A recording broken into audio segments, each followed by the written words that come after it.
Parce que quand tu fais un talk, tu prends le risque d'exposer ta bêtise. Parce que tu crois que tu sais.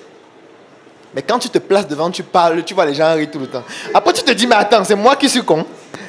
Parce que chaque fois que tu parles, les gens rient. Tu parles, les gens rient. Tu as l'impression qu'on est en train de se moquer de toi. Mais on est en train de se rendre compte que toi qui croyais être intelligent, en réalité, tu ne racontes que des bêtises. Et le but, c'est de te choquer au point où tu comprennes que tu n'es pas suffisamment intelligent pour n'avoir plus rien à apprendre.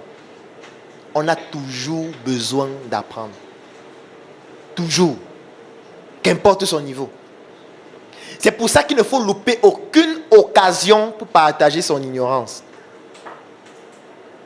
Puisque ce que tu crois connaître, en réalité, c'est une ignorance pour quelqu'un d'autre.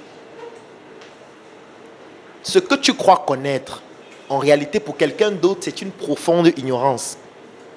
Et le simple fait de partager ce que tu crois connaître permet à celui pour qui c'est une ignorance d'éclairer ta lanterne et de faire que ça devienne une ignorance qui régresse et que tu deviennes plus intelligent. Mais on a peur de faire cet exercice. Combien de personnes ont déjà fait une messe entrepreneuriale ici? Non, donner une messe entrepreneuriale. Pourquoi? Pourquoi? Est-ce que c'est interdit? C'est ouvert aux membres. C'est gratuit pour les membres. Ou vous vous dites que vous connaissez déjà beaucoup. Ou alors vous vous dites non, ça c'est pour les étudiants. Pourquoi vous ne donnez pas de messe? C'est parce que vous êtes trop intelligent.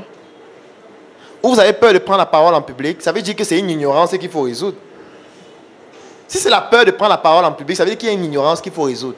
Il faut développer votre art oratoire. Si vous croyez être intelligent, prenez le risque de donner une messe. Et vous allez vous rendre compte que vous n'êtes pas intelligent comme vous pensez. Ou alors si vous croyez que vous êtes super génie, venez au brainstorming. Prenez le tableau, vous présentez votre projet. Et ce sera moins rigolo à la fin. Vous qui croyez être intelligent, à la fin, vous allez devenir humble. Parce qu'on va décrypter à quel point c'est con, ce que vous dites la plupart des fois. Pas pour vous montrer que vous n'êtes pas intelligent, mais pour vous montrer à quel point il faut continuer de travailler. Il faut continuer d'étudier. Il faut étudier. En fait, on reste des étudiants éternels. Lorsque quelqu'un me dit « je suis expert en ça », ça me fait peur. Tu es expert?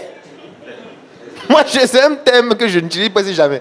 Et j'ai peur du mot là. Tu es expert en droit. Ça me fait peur. Tu es expert en droit. C'est quoi le droit? Et c'est là où quand tu donnes les réponses, on commence à comprendre à quel point tu es con. Tu n'arrives pas à définir ce en quoi tu es expert. Le mot. Personne n'est expert. Pour moi, il n'existe pas d'expert. Il n'existe pas d'ingénieur. Il n'existe pas de médecin. Il n'existe pas d'architecte. Il existe juste des étudiants qui étudient jusqu'à la mort. Parce que même après la mort, on continue d'apprendre. De vous qui êtes morts et des bêtises de votre vivant. Puisqu'il y a des choses que vous cachez du vivant. Quand vous mourrez, on découvre, on voit qu'il était tellement con qu'il est mort con. Donc, ce qui se passe, c'est quoi? Il faut faire très attention. Il ne faut pas accumuler la bêtise jusqu'à ce que ça devienne obèse. Et ça devienne donc une obésité d'inconsistance intellectuelle. Tout le monde ici est con, en commençant par moi. C'est pour ça que j'aime prendre la parole en public. À chaque fois que je parle, je deviens moins con. Ce qui fait que ceux qui parlent le plus réduisent leur chance de mourir con. Puisque chaque fois que tu parles, les gens t'insultent. Les autres cons viennent rire parce qu'on t'a insulté. Ça veut dire que toi, le con, tu viens devant, tu racontes des bêtises. Les cons sont assis. C'est eux qui commandent, ils t'insultent. D'autres cons viennent lire les commentaires et rient. Font les captures, envoient à d'autres cons qui rient. Toi, qu'est-ce que tu fais? Tu lis les commentaires, tu dis waouh, je n'avais pas vu cet aspect. Tu notes. Je ne savais pas qu'on pouvait aussi voir ça de telle manière. Tu notes. La prochaine fois que tu viens devant parler de la même chose, tu es moins con par rapport à cette chose. Ce qui fait que tu dis moins de bêtises. Les cons assis continuent de t'insulter.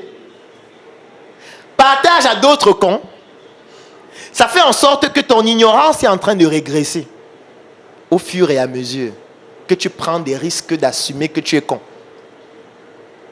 Et ceux qui passent le temps à rester assis deviennent obèses de bêtises. Ce qui fait que le jour où on dit « Hé, toi là, viens. Tu dis que tu es expert en quoi? Parle-nous un peu de ton domaine pendant 15 minutes. » La bêtise remplit la salle. La bêtise est à un niveau tellement exponentiel qu'on se demande, mais tu ne trouves pas qu'il était utile depuis qu'il était levé pour qu'on t'aide? La bêtise est belle. C'est pour ça qu'il faut l'exposer. La bêtise est belle. C'est pour ça qu'il faut l'exposer. Et plus on l'expose, et mieux elle devient resplendissante encore davantage. Aujourd'hui, tout le monde se moque de Nyangono, n'est-ce pas? Qui peut entrer au studio ici faire une chanson? Levez le dos. Vous faites une chanson. Quand Nyangono chante, vous riez, non? Pourquoi tu ne peux pas faire mieux que Nyangono au studio? Va au studio, tu fais mieux. Non? Parce que c'est facile de rester derrière. Nyangono, c'est un idiot. Ok. Moi, je vais financer ton studio. Toi, tu viens, je paye tout, tu ne payes rien. On met juste l'instrument, tu te places là, tu chantes mieux que Nyangono. C'est moins rigolo. Tu vas te rendre compte que chanter n'est pas facile. Même chanter étant con n'est pas facile. Tu vas te rendre compte que même pour respecter le tempo, c'est même pas évident. Tu chantes hors gamme. Tu ne sais même pas ce qu'on appelle une gamme. Tu ne sais pas ce qu'on appelle les rimes. Tu ne comprends rien. Le producteur est obligé de dire tout le temps que s'il vous plaît, arrêtez, recommencez. Il faut recommencer. Est-ce qu'on peut changer d'instrument? Parce qu'il ne s'en sort pas avec ça. Est-ce qu'on peut faire sans instrument? On va mettre l'instrument après. Parce qu'avec l'instrument, il ne comprend rien de l'instrument. Donc il va chanter seul, sans rien. Et quand il va finir, on va prendre la cappella. On va essayer de prendre un qui joue au piano, il essaie de suivre la bêtise jusqu'à la fin. Ce n'est pas facile. Lorsqu'on est assis, ce n'est pas facile. Ou plutôt, c'est facile.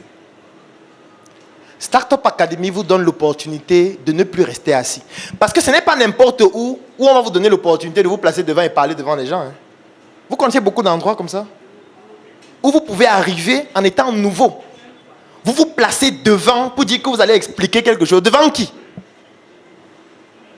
À l'université, c'est impossible. Vous allez vous placer dans quelle université pour parler à qui? En tant que qui? On va vous demander quel est ton titre? Quel est ton grade? C'est quoi? Tu es chargé de conférence? Tu es maître de conférence? Tu es professeur titulaire? Quel est ton profil stellaire? Comme un membre disait les Naïk Pokam. Qui es-tu? D'où viens-tu? Où vas-tu? Que fais-tu? Ailleurs, on va te poser toutes ces questions avant de te permettre de te placer devant les gens et parler. Ici, quelqu'un peut devenir membre lundi et mercredi, il donne un talk. Jeudi, il menace déjà la télé. Le lundi qui suit, il est dans les inbox de tout le monde pour faire la messe entrepreneuriale. Parce qu'il se dit qu'il peut le faire. Et on permet de faire ça. Ça n'existe nulle part ailleurs. Nulle part. Il n'y a aucun endroit. Si vous connaissez un endroit, vous me donnez le nom de cet endroit où on permet à des gens de venir comme ça devant s'exprimer sans qu'on ne sache même quel est leur background. C'est parce que notre idéologie, c'est qu'on sait que tout le monde est idiot. Et que chaque fois que tu te places devant pour parler, tu réduis ta bêtise.